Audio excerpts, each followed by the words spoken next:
Welcome to fall. Anybody feel like we finally hit fall this week? All right.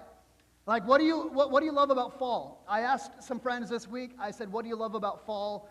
And of course, people love the colors, love seeing all the leaves changing color. Some people said we love sweatshirt weather, and for me, it's more flannel weather. Like, I love pulling the flannels out. There was a guy in our worship team, I'm not going to mention his name, and he said he loves fall because of pumpkin spice lattes. And if that's your thing, go for it. And for me, one of the things I love about fall is I love football, right? Like I have a little bit of ADD, so to actually sit and watch an entire game is somewhat challenging for me. But I do love following football. It's amazing. In fact, as I was growing up, my brother was 8 years older than I was. And so growing up as a little boy, I idolized my brother. He was the coolest guy in the world. And as he got into college football and started watching college football, he didn't like the Washington teams. It wasn't about the Huskies or the Cougars. For him, he was a USC Trojan and an Oregon Duck. And so growing up, my brother was, and all of a sudden, I don't know how I became a Duck fan, right? Duck, quack, quack, go Oregon. And yeah, I know, it's terrible. Now, I will say I've kind of come to the light in the last couple of years, and I do love my Washington teams. But growing up like Oregon Ducks, man, they were a thing for me. And so my wife and I, we got married on New Year's Eve in 2001. And if you ever think New Year's Eve weddings sound so romantic, it is until you have kids. Because then for the rest of your life, you are celebrating your anniversary with kids, all right? So we did our wedding on New Year's Eve, and we did our reception on New Year's Day. But the problem was the Oregon Ducks were the number 2 ranked team in the country, or number 3 ranked at that point. And they were going to play in the Fiesta Bowl against Colorado. And I'm like, what do I do? Do I watch the football game? Or do I go to my wedding reception? Well, I have these brother-in-laws. They're just idiots. They're named Dana and Keith, and they're not. Yeah, they're just idiots. And they were like, "Hey, we got you, bro. We will record the game for you on the VCR." And I know some of you are like, "I'm under 30. I have no clue what a VCR is." It was this box, and it had a VHS cassette, and you could record things on it. You had a 2-hour time limit, but some of you remember that. And so my brother-in-laws were like, "Hey, we will record the game for you, and then tonight we can get together and we can watch the game." And I'm like, "Oh, you guys are okay, all right, cool." Brother-in-laws, right? Well, the problem was I have a little impatience. And so it might have been some point during the day I had a few minutes, and I might have gone to the radio. We didn't have cell phones in that day and age, so I might have gone and turned on the radio and kind of caught bits of the game throughout the day. And so the end of the day, I'm sitting with my brother-in-laws, and we're watching the football game, and they're like, "Man, Kevin, you're so relaxed. You're not nervous. You're not anxious. Like, all this stuff is happening. Why aren't you anxious?" Because I knew what was going to happen. I'd heard enough on the radio to know, man, Oregon's going to blow out Colorado. They're going to win the game. Knowing the end impacted my perspective throughout that game. And isn't it funny how sometimes perspective makes a big difference and changes everything? In fact, another time years ago, we were caravanning, my wife and I, we were caravanning with her family over to Seattle, all right? We're going over Snoqualmie Pass. And all of a sudden, we'd come around this bend, and all the traffic is stopped. And there's hundreds of cars, probably a couple miles deep. And we're like, what the heck? The traffic is stopped. It's the middle of summer. Why isn't the traffic moving? And so we stop, we get out of the car, and there's all these people outside of their cars. They've been waiting for a while, and they're angry. They're like, "Oh, this DOT, these guys are idiots. Why can't they get the road open? I'm going to miss whatever I'm going over Seattle for." And they're just grumpy and complaining. And I happened to walk back to the car behind me. It was my father-in-law's car, and he happened to work for the Department of Transportation. And so I'm like, "Hey, Dan, what's going on?" And he's like, "Don't worry about it, guys. They're doing rock blasting. They're trying to make the highway bigger. They're trying to prevent avalanches. And so they're doing this rock blasting. The roadway is going to be open in about 10 minutes, and then we'll be on our way. We're not going to miss anything. We're going to be just fine." And again, like when you know the bigger picture, When you can step back from just the traffic in front of you, you can kind of see the bigger picture. You know that the road's going to be open here in a few minutes. It's funny how that perspective changes your attitude, where you can react calmly. Man, I don't need to be stressed out because I know I'm going to make it over the pass. Perspective changes things. And isn't this what makes life so difficult? Because oftentimes we don't have the right perspective.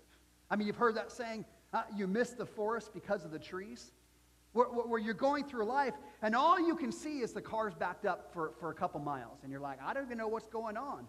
All you can see is the trees, and you can't step back to see, man, there's a bigger picture happening. You're only a few minutes away from getting through the pass and whatever it happens to be. Because on the ground level, we go through life. And that's the voice of God listening. You guys need to listen to what he's saying here. We're on the ground level. We're going through life, and all we see is problems or difficulties or hardships. And we fail to have that perspective that we have a good shepherd who is protecting our life. And the things that come into our life are according to the plan and purposes of God. In fact, this is the story of David and Goliath. Remember the David and Goliath? The armies are looking at this Goliath, this giant. He's 10 feet tall. He's got muscles like me. That's a joke. He's got armor. He's undefeated. And the army is terrified. They're like, nobody can beat this guy. It was perspective. All they saw was Goliath. And here comes David, the little shepherd boy. Oh, he sees Goliath, but he sees God all that much bigger and greater. I'll take that guy on. It's perspective.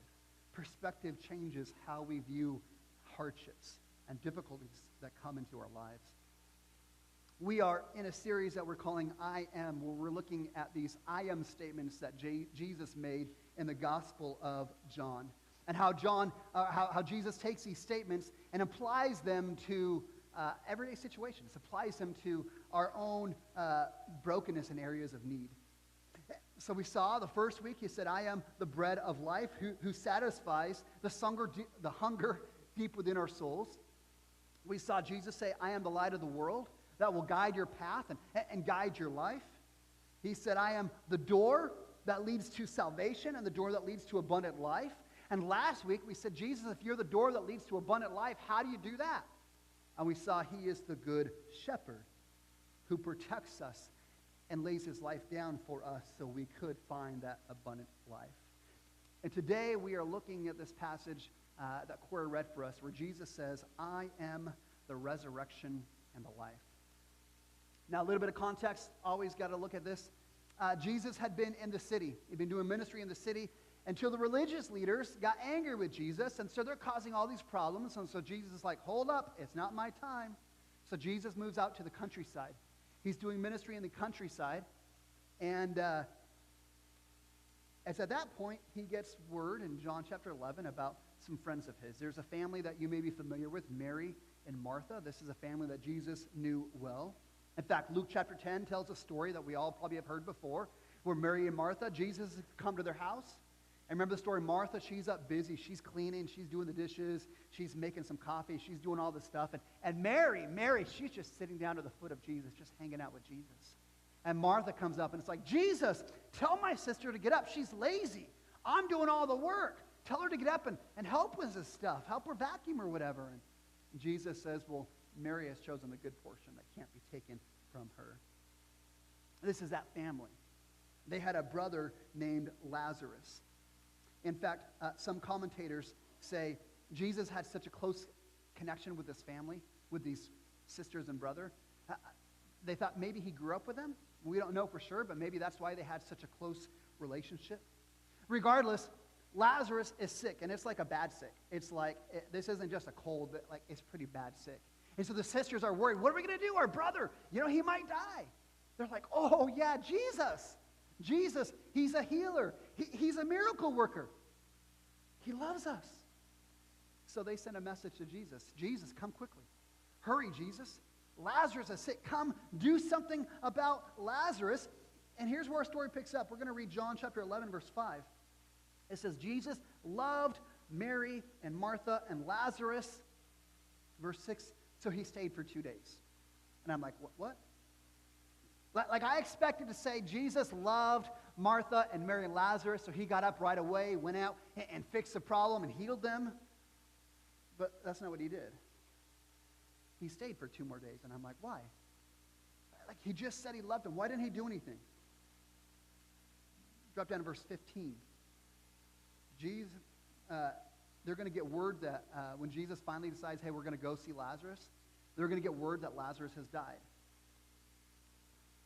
And so this is what Jesus says. I'm glad for your sake that I wasn't there, so you may believe. He's talking to his disciples. They just heard Lazarus has died. And he says, I'm glad I wasn't there so that you may believe. See, before we get to the climax of the story of Jesus saying, I'm the resurrection and the life, this is so huge. I mean, you would say that Lazarus was one of like Jesus' BFFs, right? He's one of his best friends. Why would Jesus let one of his best friends die? Why would he allow these 2 sisters that he cares for, why would he let them go through grief and death and experience this pain? Why? So his disciples, so Mary and Martha, could believe some things about Jesus. And this is where we step back from the story and we see this perspective. We see this perspective that there's something bigger going on than just what we are reading.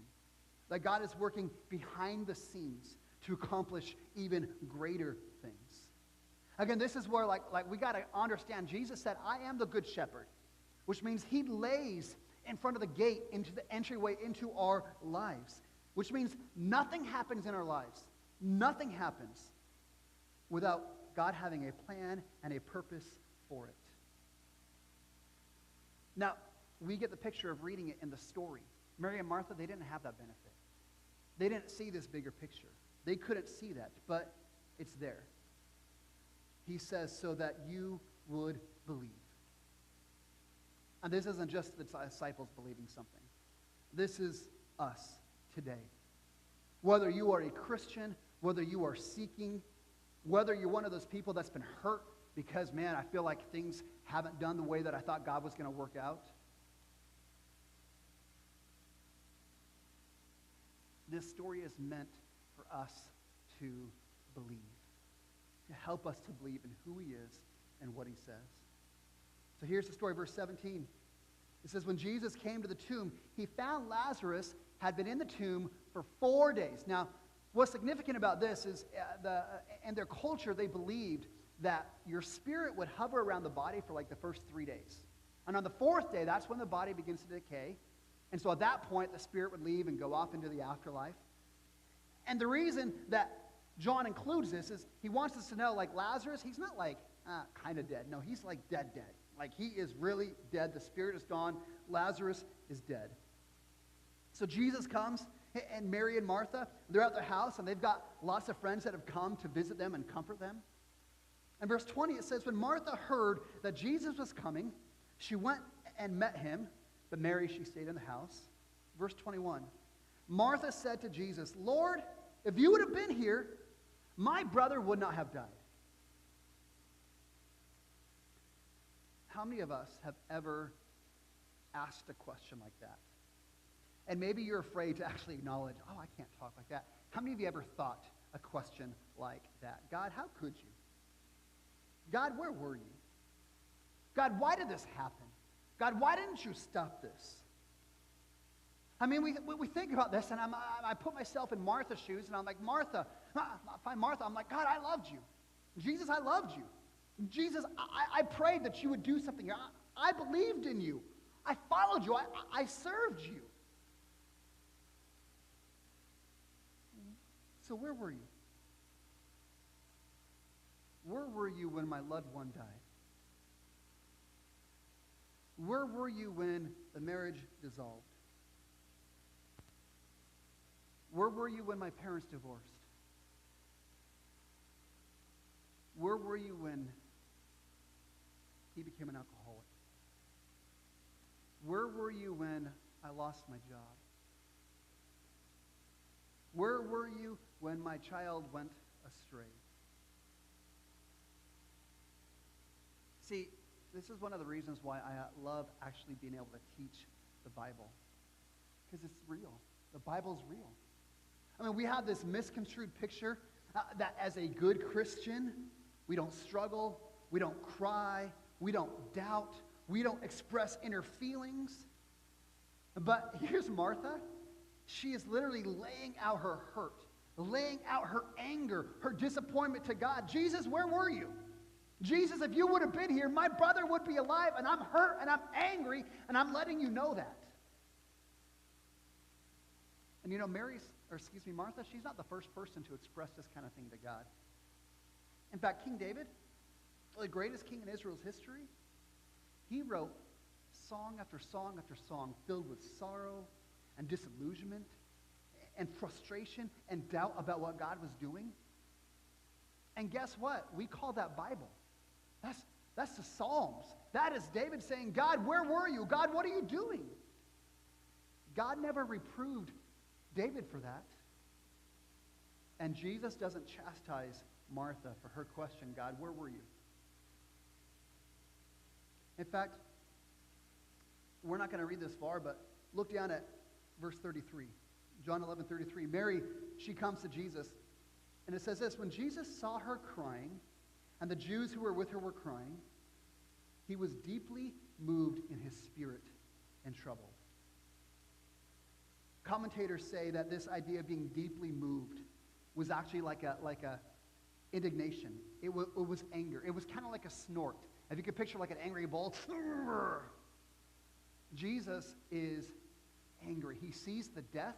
He sees the pain. He sees the hurt. And it makes him angry. Do you know it's okay for us to be angry at death? It's okay for us to hate suffering and sickness and pain and cancer and all those bad things. Jesus did. This is not the way the world was supposed to be. We should not get used to seeing this kind of suffering around us.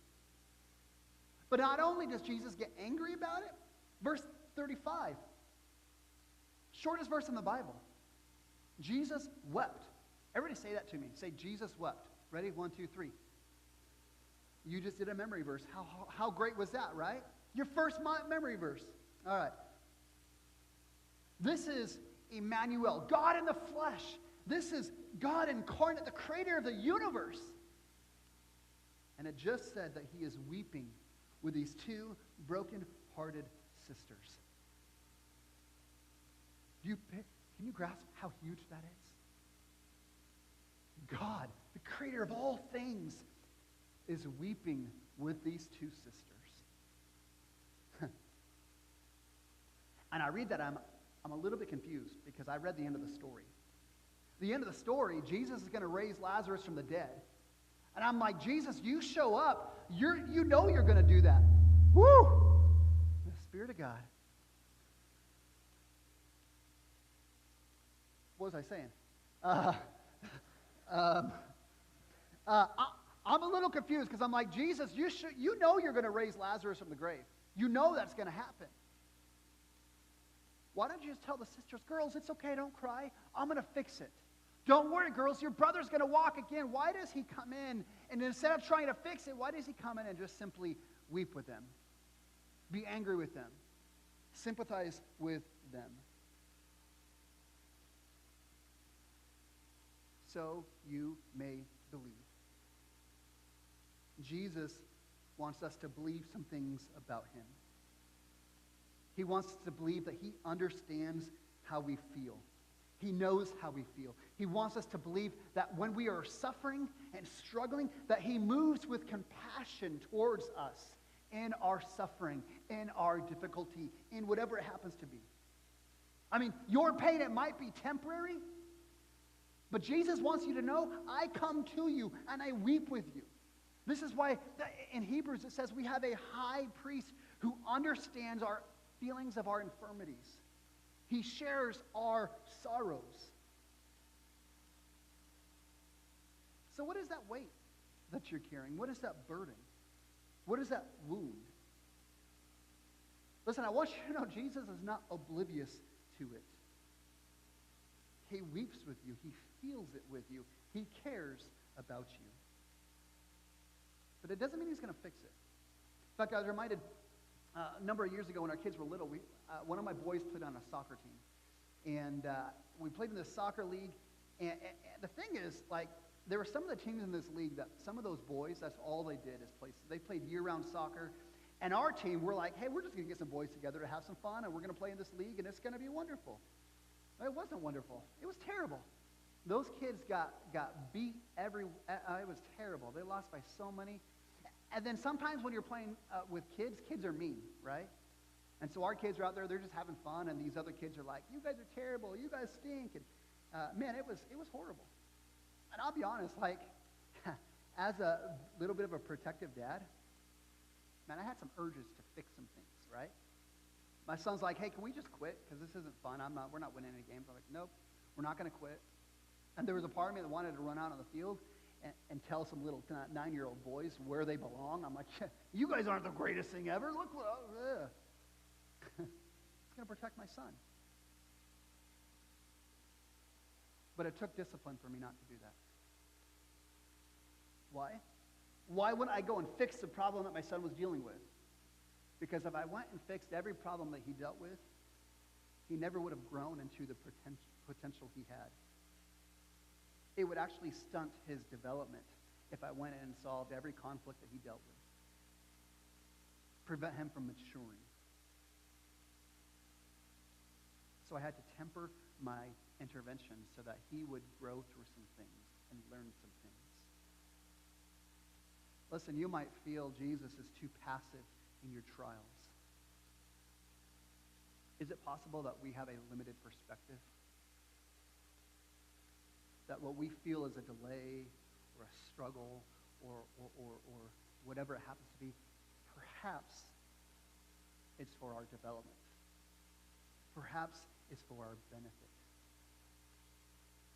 And what's great is when we're in that season, when we're struggling and we're dealing with a hardship, we can pour out our hearts to him because he cares for us. He loves us. He sympathizes with us. And he moves towards us in our suffering. Martha comes to Jesus. Jesus, if you would have been here, my brother would have been alive. Jesus responds to her in verse 23.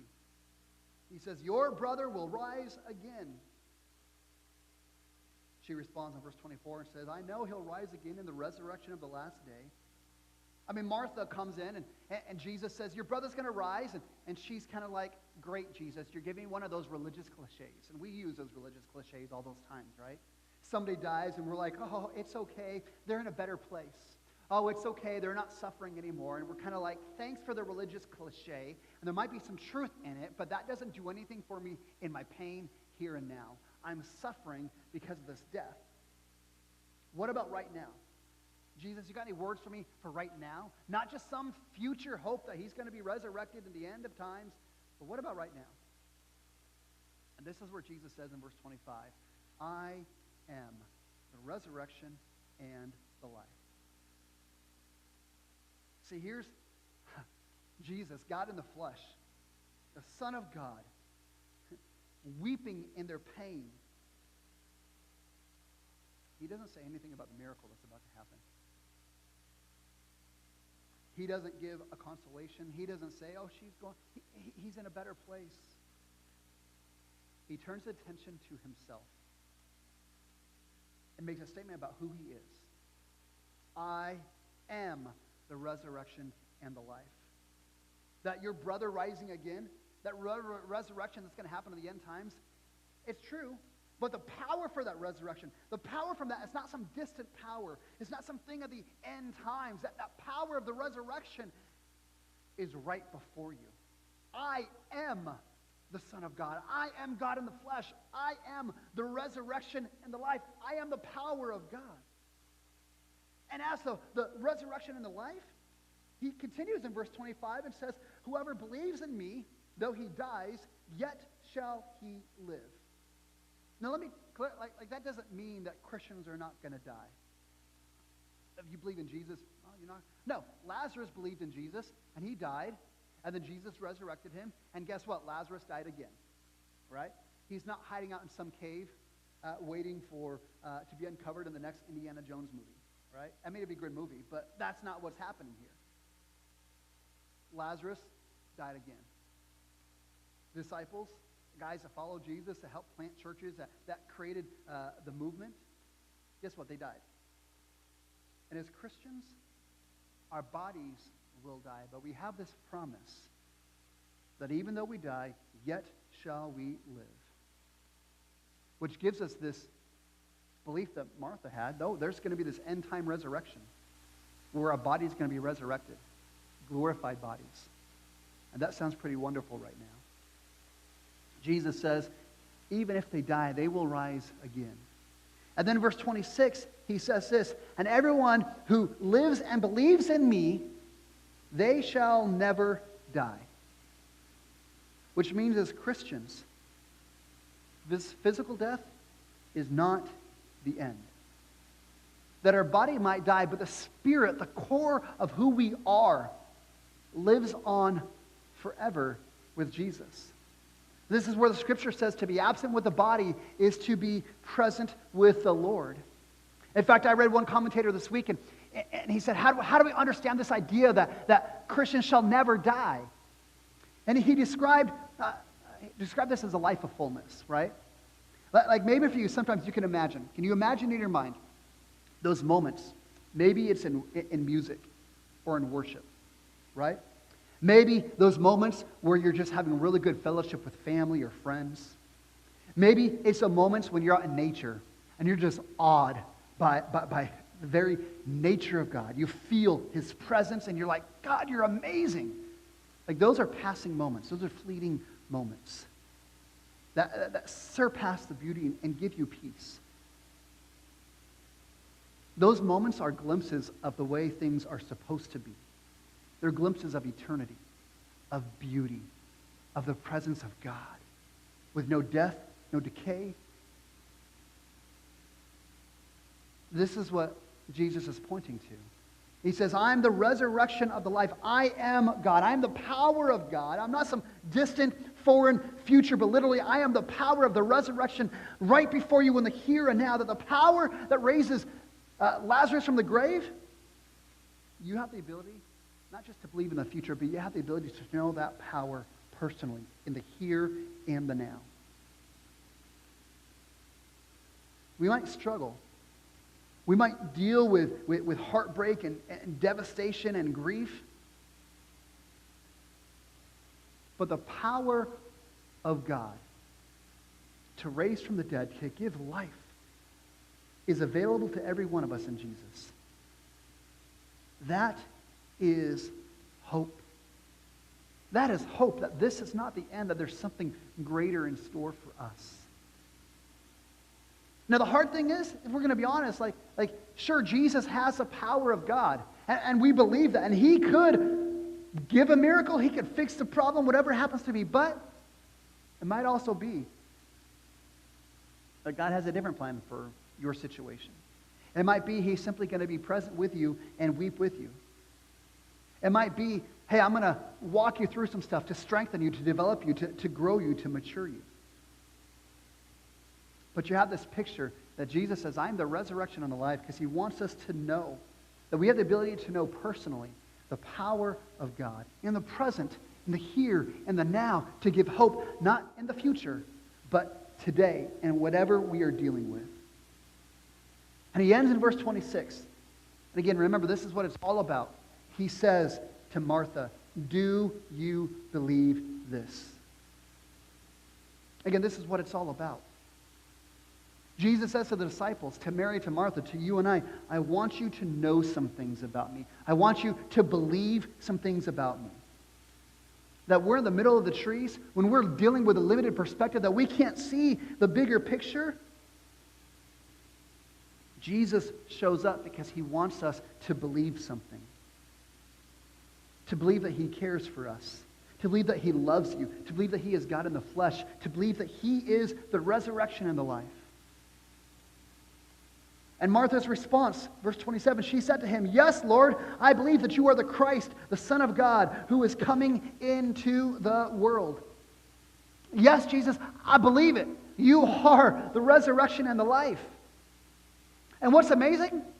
Again, we get a different perspective than Martha does. We get to see the end of the story. We get to see that Jesus is going to go and say, hey, take me to the grave, and open up the grave, and then people are going to like, Jesus, you don't want to open up the grave. It's going to smell. There's been some decay. And Jesus is going to say, open up the grave. And he's going to pray.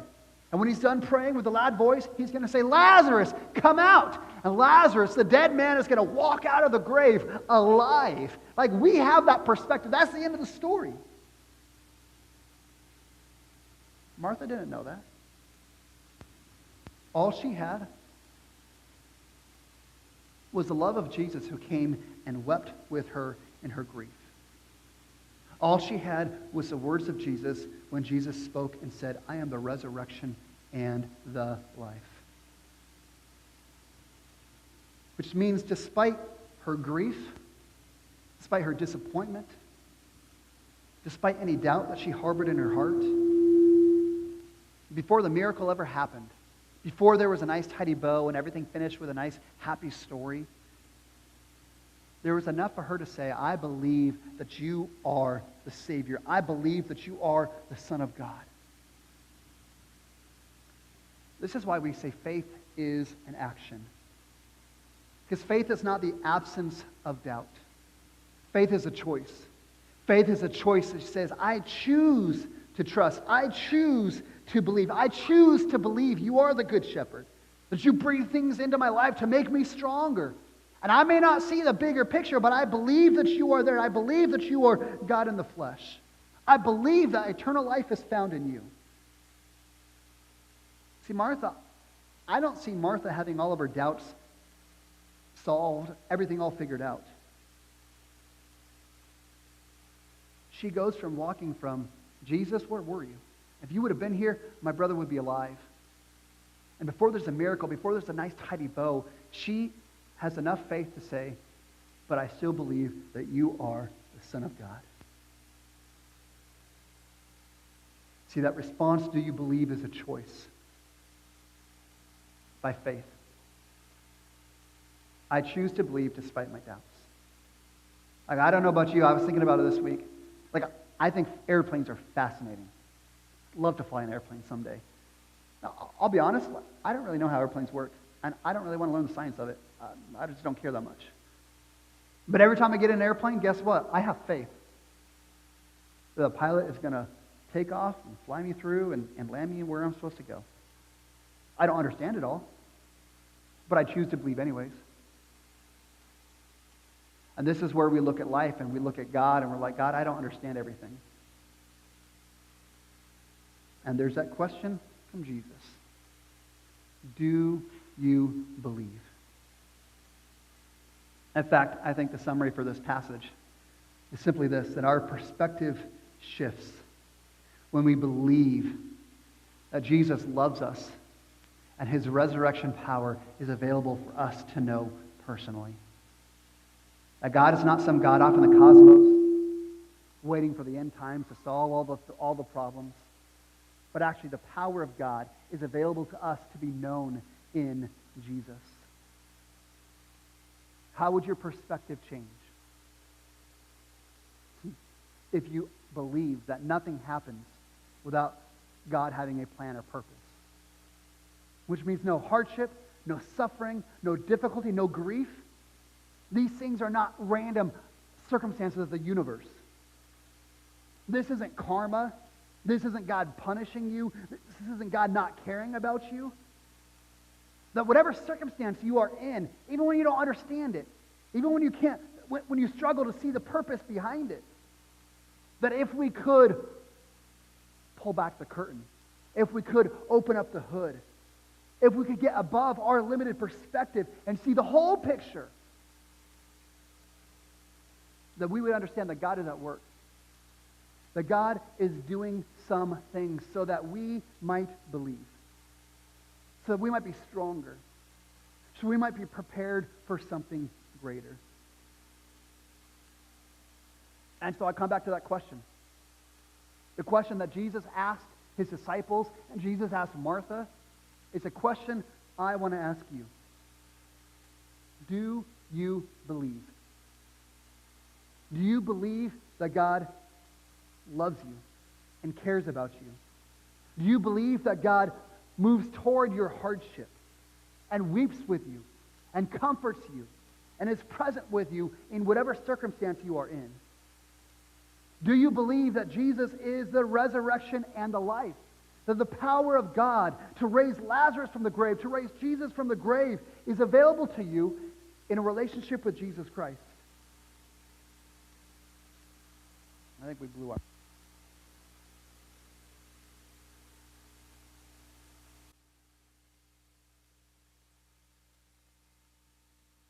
All right, there we go. And again, this is not just this question of do you believe? It's not a blind belief. It's not a blind faith.